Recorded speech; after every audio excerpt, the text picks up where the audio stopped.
Welcome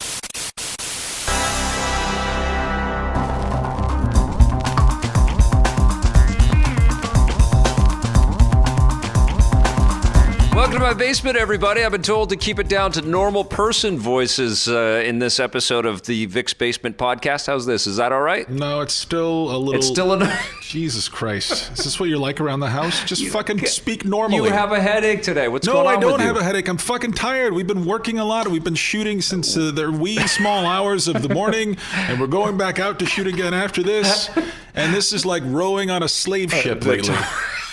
Right. I'm down in the fucking galley, just rowing and keep shooting. The top 100 is kicking Scott Jones's ass. Jesus Christ! You know, we have to come up with a lot of things to say about these favorite things of ours. It's like some sort of alien ship comes down and it puts a vacuum up to the top of your head and just. But I was thinking about sucks it. all the thoughts out of it. I was thinking about this because obviously, you know, if people watch the shows for a bit, they know we don't script this stuff. We're talking about it in a totally conversational tone. Sometimes we use the wrong word. We do all the time. We make mistakes. Especially me, and I appreciate that you don't correct me with your English. No, it's just the more tired you get, the more loose and fast we both play with the English language. Yeah, so be patient with us. Well, you have your English degree, and I'm grateful that you don't correct me more often. But but I was thinking that this is not easy to do. I mean, I don't want to toot our own horn here or anything like that, but Nobody I don't think... wants to hear how hard our jobs are. No, but are. just being able to communicate around all of this stuff and try to make it not sound like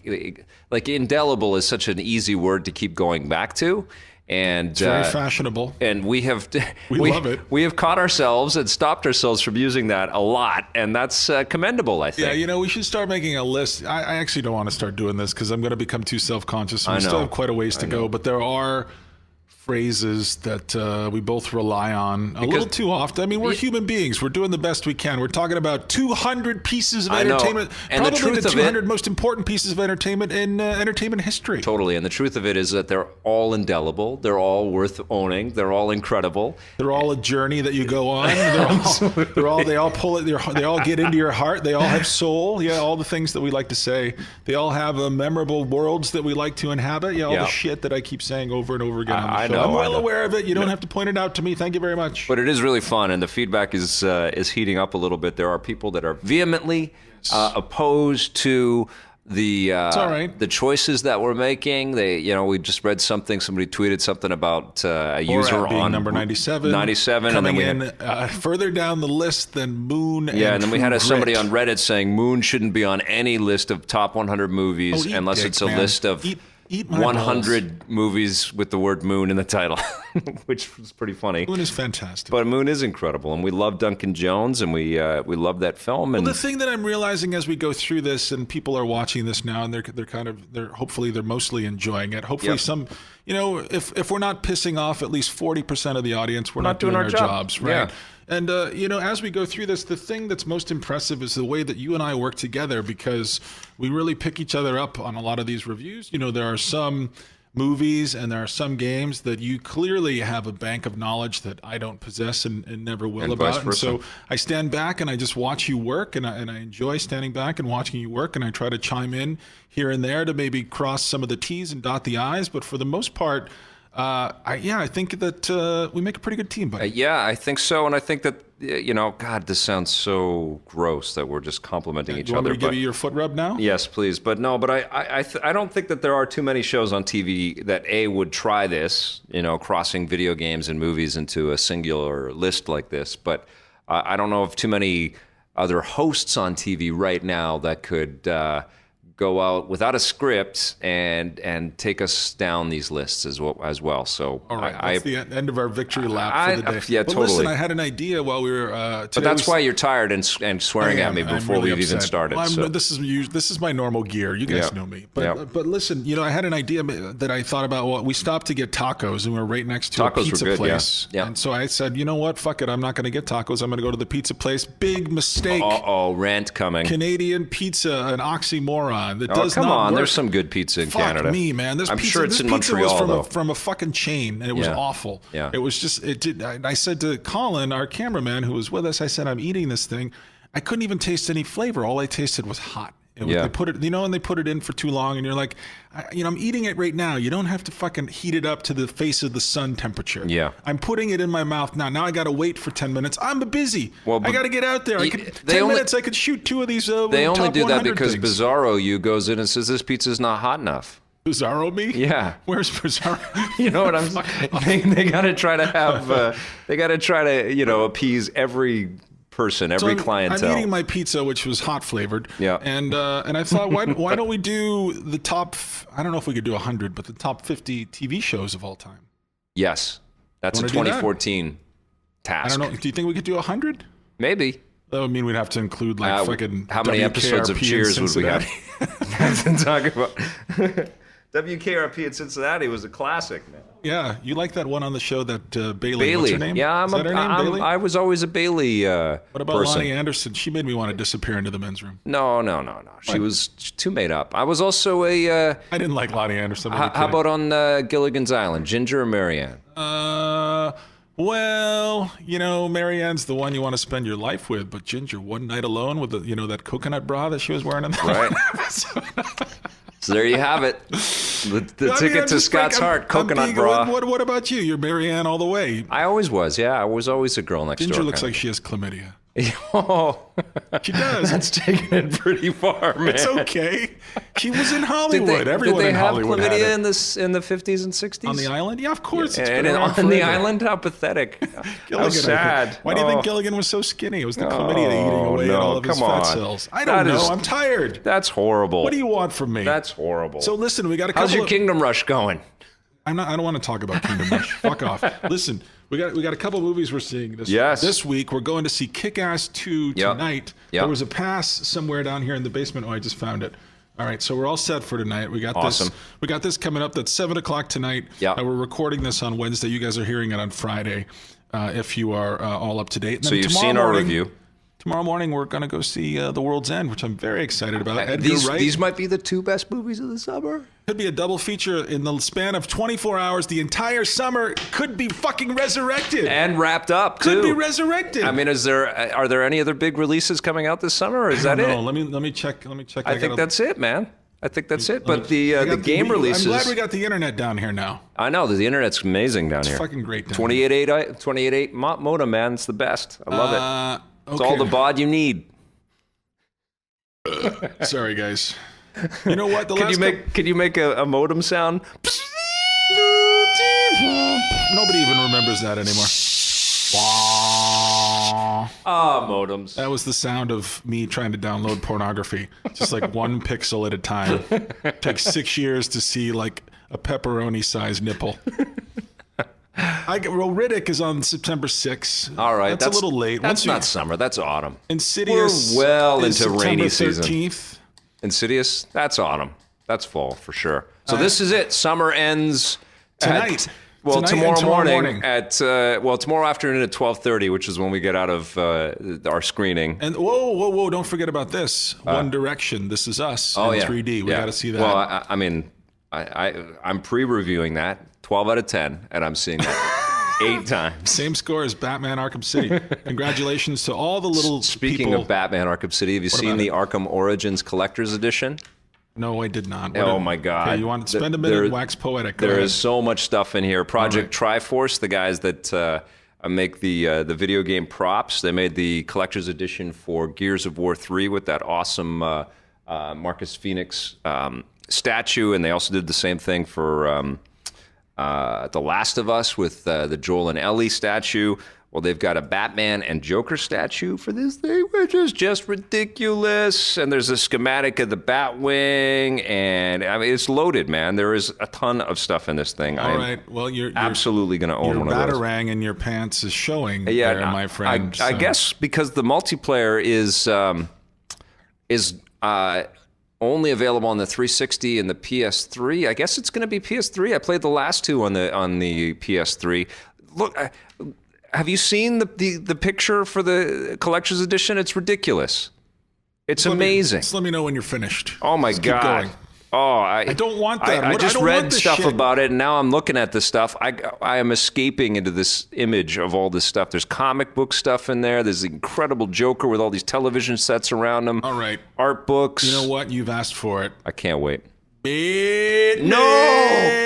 Oh, holster that Batman. Holster it. But the games have started, man. Like, the fall games have started. We've got Splinter Cell Blacklist, which I'm enjoying already. We've got Saints Row. We've got Plants vs. Saints Zombies Row, I'm enjoying 2. it. Plants vs. Zombies 2. We have the Avalanche. Pikmin 3. The Game Avalanche. I mean, it's pretty good right now. The Game Avalanche has begun. The mini Game Avalanche has begun. It is still too many to call it a Game Avalanche. Yeah. We have to reserve that name for when it really is a Game Avalanche. Otherwise, people won't believe us when it is a Game Avalanche. Well, there's quite a few fun things to play right now. You know what else is coming up that's on the pop culture radar is Breaking Bad. Yes. Final bits are starting. I watched the first episode. It was amazing.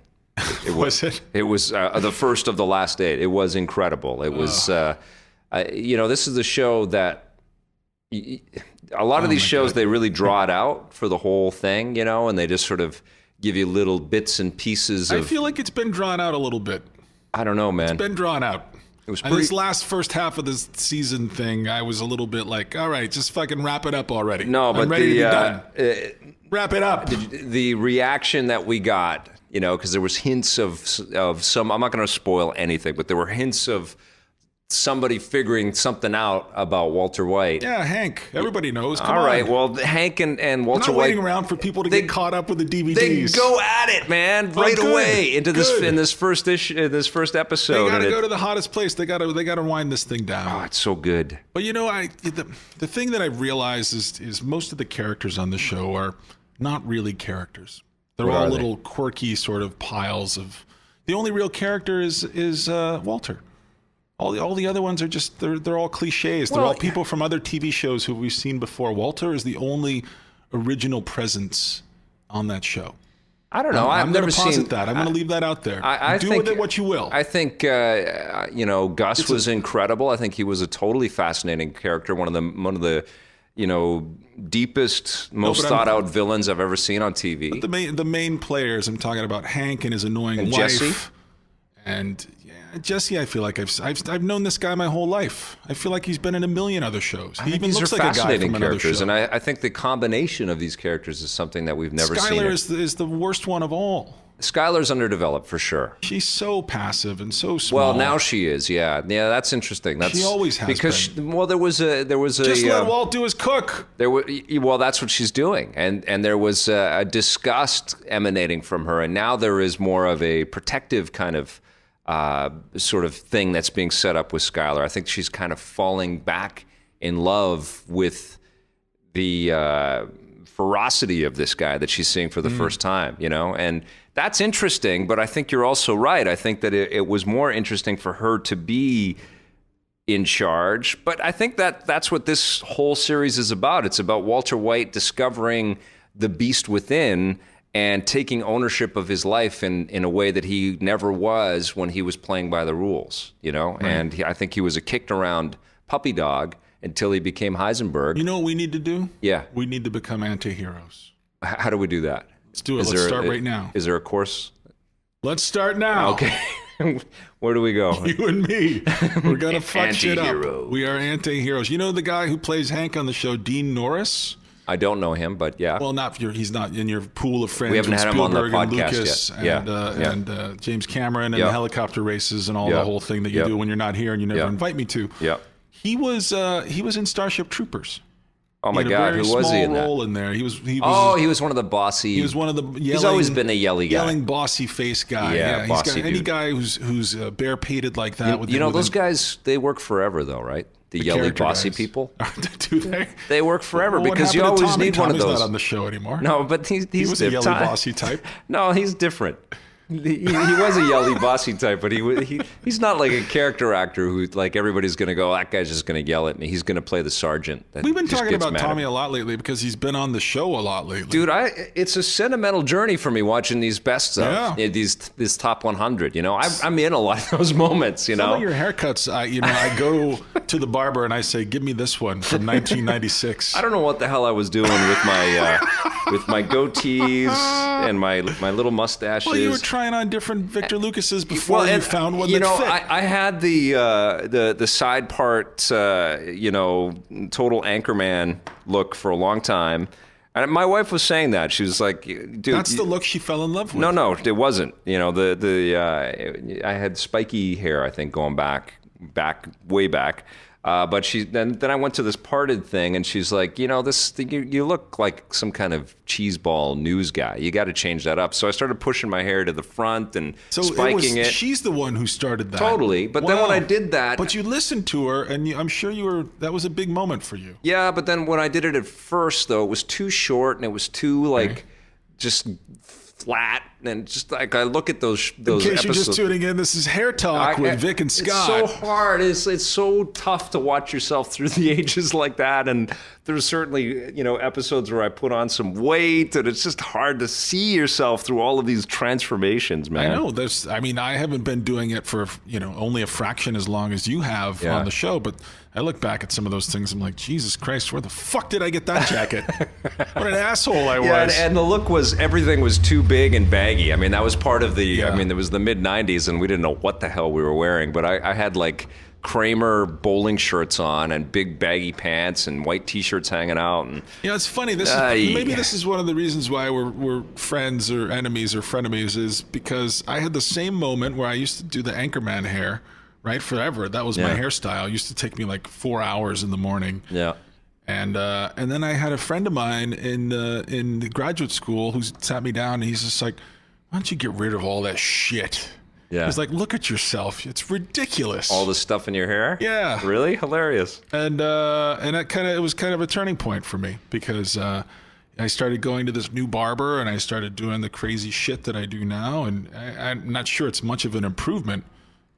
But it's something. Yeah, it is. I remember watching Conan O'Brien talk about his hairstyle, and he has to get it cut in exactly the same way. He says he's locked in. It's in the art of the show. Everybody knows him from his hair. I can't believe we're talking about hair so much, but people ask us about our hair a lot, so maybe that's what we have to talk about. Well, now. At least once every Fan Expo, and I have to bring up Fan Expo today. Yeah, I'm sorry, buddy. Once every Fan Expo, people ask, hey, how do you get your hair to do that shit? Yeah, and I know. You know what I tell them? It's gels and hairspray. Well, I live with ghosts, and so a ghost comes out in the morning, I just go, ah! And my hair goes whoosh. I bought a Harry Potter magic wand, and I say, Harris Stick'em-Uppus, and it's... This is terrible. We have really reached a new low here. Harris Stick'em-Uppus. You know what? I'm going to have your mom put on the percolator upstairs and get some coffee going. Okay. Get the coffee going. Hey, did we get any questions? Yeah, we got some listener mail here. We're going to start with, there's a longer, more of an observational thing, but let's do a quicker one. This one's easy, I think. All right. There's a guy who wrote in, and this is a very breathless email that he sent to us. His name's Robert. Okay. And he says, guys, I just can't remember the name of the new game that looks like GTA 1 and that Scott and Vic recently described on the show. It's an over-the-top down game where you have to kill everybody, and you can be killed by one hit. Oh, so that's help me, please. Hotline Miami. Rob. Hotline Miami. The answer to that question is Hotline Miami, I will also which be is playing available that. For Steam, or for the PlayStation I'll be playing Vita, that on my Vita. That's a totally addictive PSN. game. You know what was interesting is Bruce from The Last of Us says this is the most addictive game he's played in 2013. He loves this thing. I think it's the most insidious, evil gross, game I've ever played. But it's really fantastic. What else you got? Okay, well, this is more of an observation. This is from a guy. His email address is hairbygeorge@yahoo.com. Hair. This is the hair-themed show. This Woo! is George Christodoulou. He says, just a thought. The future of TV, you will wear goggles. And while watching, say, The Tonight Show, you will literally be able to scan around kind of like Google Street View, only not a flat screen and not by swiping a screen. There will be a live Google-style camera for all to tap into from their homes, and it will be 8K high, super high def. What is 8K high, super high def? Hey, did you want to hear this? That's Vic toking. That's his toking sound effect. That's Man, I gotta get me some of those 8K goggles. Is that the Meisner method of acting that you're using over there? And then he says, imagine the possibilities. And then he says, a concert. And then he has not one, not two, but 3 exclamation points. Shut up. Oh, just too many exclamation points. Just a thought. All right. Thanks, George. So George wants some sort of Bradbury style room in his home. Remember they made that a couple of years ago? It was called the Ambix. Do you remember seeing these demos? Oh yeah, the Ambient from Philips with all the lights all over the damn place. Yeah, you'd go in and you'd sit in. You'd go to these demos. They'd pull these trailers into the convention halls, and you'd sit down. Virtual reality is back in a big way. Let me just describe the Ambix. People don't know what it is. And then the lights would go down, and your game would come up on a screen. And then, if you were, say, sailing in the Wind Waker, the room around you would turn blue. Speakers around you would sort of have this water lapping sound. Did you ever hook this up? And then the floor, if there was any action going on, say a monster came out of the sea underneath your boat, you could feel the rumbling coming up through the subwoofers in the floor. And then say a storm blew in and you're playing the Wind Waker. Well, little fans in the corner would turn on and start blowing, and it was like the worst dinner theater you'd ever been to. And it was like this podcast. And then the wind came up. Brought to you by technology from 2010. Yeah, that didn't George sell. Christodoulou, we've already had similar stuff. No, but listen, the Oculus Rift, right? It's taken everybody by storm. I'm still not convinced. I don't. We talk about hair on the show a lot, so we don't want to mess up our hair when we put these stupid goggles on. I'm okay with messing up my hair. You're less okay with it. Well, I mean, what's a room filled with people all wearing Oculus Rift going to look like? You know what I mean? It's going to be a lot of sad, lonely people. I mean, I went to that USC thing, and there were people monkeying around with Oculus Rifts on, and they were walking and stumbling around. I took some weird Instagram photos, man. They look like weird Daft Punk. Sex party where you leave your clothes and your inhibitions at the door, but then you wear only Oculus Rift. Everyone walks around wearing one. And it's anything goes. I think you got to open up a nightclub. Like if there's a hole and a penis. Oculus Squish. That's the name of my nightclub? Yeah. That's terrible. You're burned out from doing too many of the 100 top games and movies. Now listen, we have one more question here. And then this one is actually a question. This is from a man named Scott Slade. Now that sounds made up. Scott Slade. I loved him in the superhero comic books. Attorney at law, Scott Slade. Scott Slade. Yeah, and this is kind of a tough one. You might need to think about this. Okay. If you could see any one video game character killed off, who would it be and how would it happen? And that's from. Oh, you know what? It'd be amazing to see Duke Nukem killed off. Oh. It would not just because he's killed himself off. Not just because I hate the character and the misogynistic, outdated BS that he stands for, and that it's just not funny anymore. But I think to kill a character like him off and maybe set a whole noir kind of mystery whodunit. Who killed Duke Nukem? That'd be a great game. I would love that. All right, I got one for you. All right, what's Luigi. I want him dead. I want his fucking family dead. I want his house burned to the ground. That is not nice, and that's never going to happen. This is how I want him to die. And you just wrapped in Robert De Niro and from The Untouchables killing Luigi. That's unbelievable. I want him dead. I want his whole family dead. I want his house burned to the ground. Al Capone has got it out for Luigi. I'll tell you, this is how I want him to die. I want him to go down one of those warp pipes. Where he goes down underneath, where he's underground, goes bing, bing, bing, bing, bing, bing, bing, bing, bing, bing. And then he gets down there.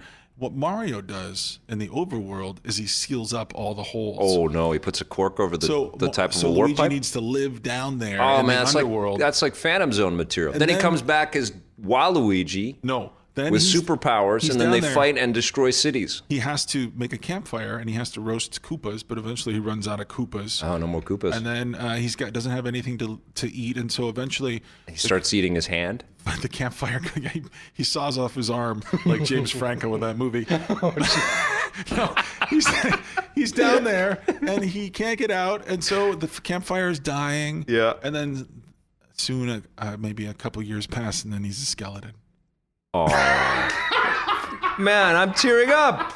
I can't picture Luigi as a skeleton. That's the end of it. No, even when he's sleeping in the new Mario and Luigi game, I feel sad because it looks like he's really hurt himself. I feel bad for Luigi. He's perpetually he sucks. Well, he's perpetually scared. He's Look at like the shitting his terrible game pants. He's Nintendo put always him in. worried and hurt. Yeah, I feel bad for him. They put him in that ghost thing. Yeah. He gets to do all the shit games while Mario gets to do all the good ones. No, come on. He's doing well this year. But he gets beat around a lot. While Mario, he gets all the leg, and he's just like the hero. He can do anything. That's true. He goes to space, and Luigi just sort of is the tag-along Brady cat. He does get all the legs.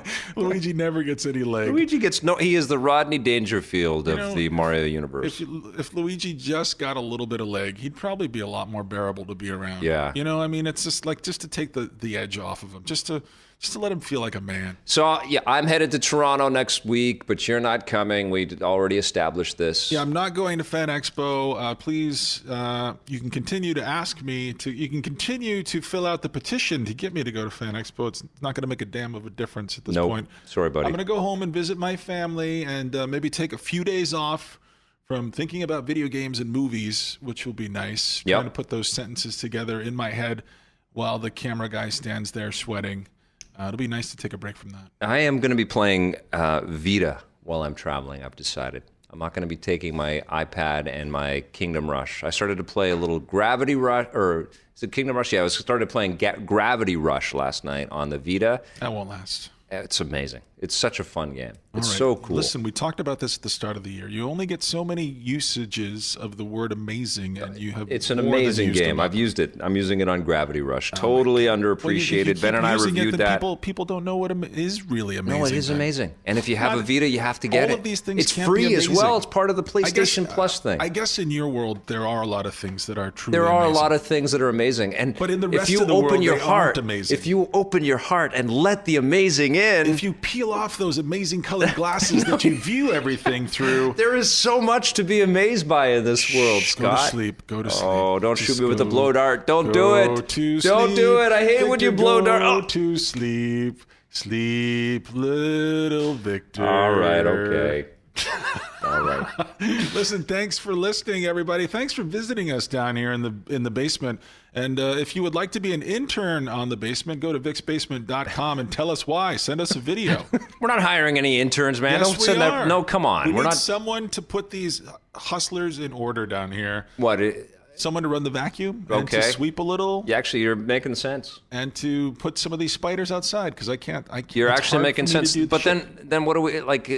Can we call it Vic's Basement if we clean up?